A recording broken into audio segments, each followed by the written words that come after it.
La province du Nord Kivu reste une province résiliente. C'est là grâce aux efforts et l'accompagnement de ses dignes fils et filles.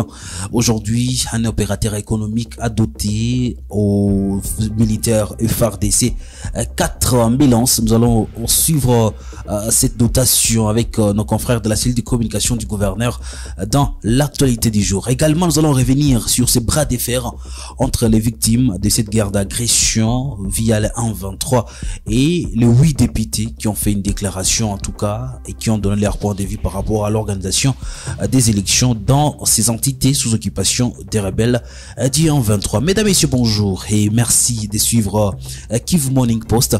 On se retrouve donc dans la deuxième partie. Vous êtes nouveau, n'oubliez pas de vous abonner.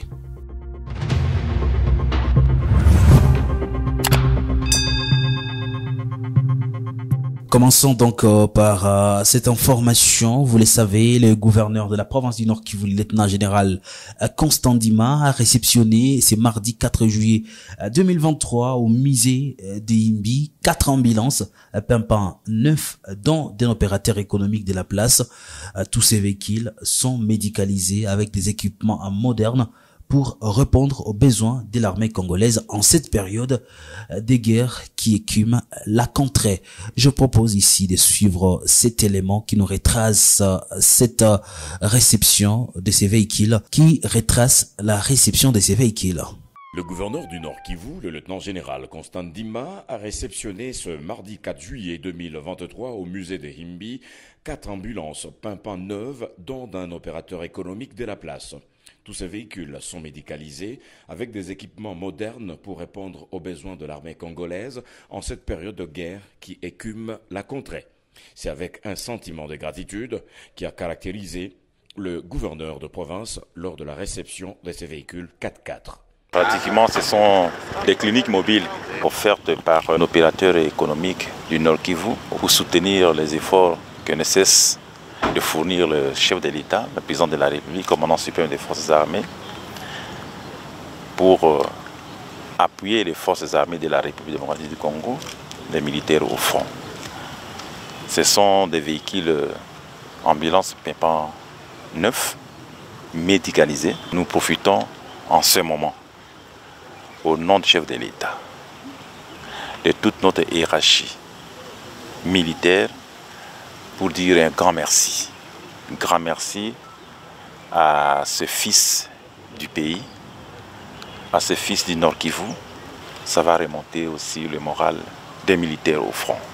Ce bel exemple de ce digne fils du terroir est à imiter pour d'autres compatriotes congolais.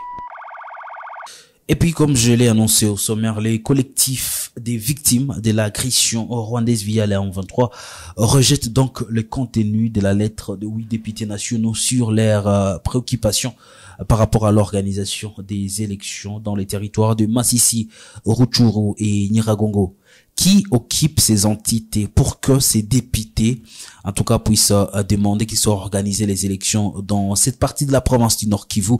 Suivez ce que disent les ressortissants de cette partie. Ces ressortissants se retrouvent donc dans un collectif dénommé le collectif des victimes de la guerre d'agression du 1-23. Nous sommes le collectif des victimes de l'agression rwandaise via le 1-23. Nous sommes indignés par la lettre qui a été signée par 8 députés, dont 5 de Masisi et 3 de Rutshuru, dans laquelle ils sont en train de minimiser la capacité de nuisance du M23. Ils sont en train de montrer que le M23 n'existe plus à Rutshuru et à Masisi et qu'il est temps qu'on puisse lancer les opérations électorales à Rutshuru et à Masisi. Et pourtant, les informations à notre possession, compte tenu du rapport aussi des Nations Unies, le M23 ne s'est jamais retiré de ces zones. Le M23 est encore là. Et donc, nous sommes indignés. Nous sommes en train d'appeler le gouvernement et les destinataires de cette lettre de ne pas en tenir compte. Au contraire, que le gouvernement puisse lancer les opérations de grande envergure, de s'assurer qu'aucun élément M23 qui est encore sur le sol congolais avant de lancer les opérations électorales dans ces zones qui sont occupées jusqu'à maintenant par les M23 et leurs alliés. Déterminé à avoir une armée professionnelle en République démocratique du Congo dans les cadres de la mobilisation des jeunes à rejoindre les forces armées de la République démocratique du Congo, initiée par le chef de l'État, plus de 600 jeunes ont fait le concours national des écoles militaires sous la supervision du commandant de la 22e région militaire, le général Smith Guy Hanga. Je vous propose ici de suivre un reportage sur les lancements de ces concours. Le complexe scolaire Kiwele a servi de cadre ce samedi 1er juillet au concours national des 635 candidats des écoles militaires. La cérémonie s'est déroulée en présence du vice-gouverneur Jean-Claude Kamfwa-Kimimba, représentant personnel du gouverneur des provinces empêchées.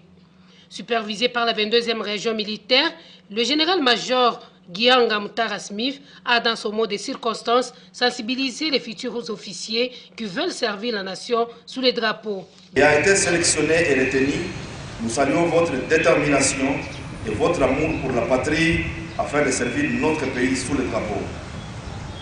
Ceci rencontre l'appel à la mobilisation lancé par le président de la République, chef de l'État, commandant suprême des forces armées de la République démocratique du Congo, son Excellence Félix Antoine Tshisekedi Tshilombo, qui ne tient que sur la paix et la souveraineté nationale.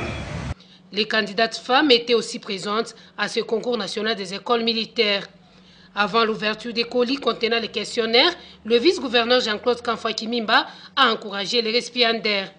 Chers candidats militaires et civils au service de nos forces armées,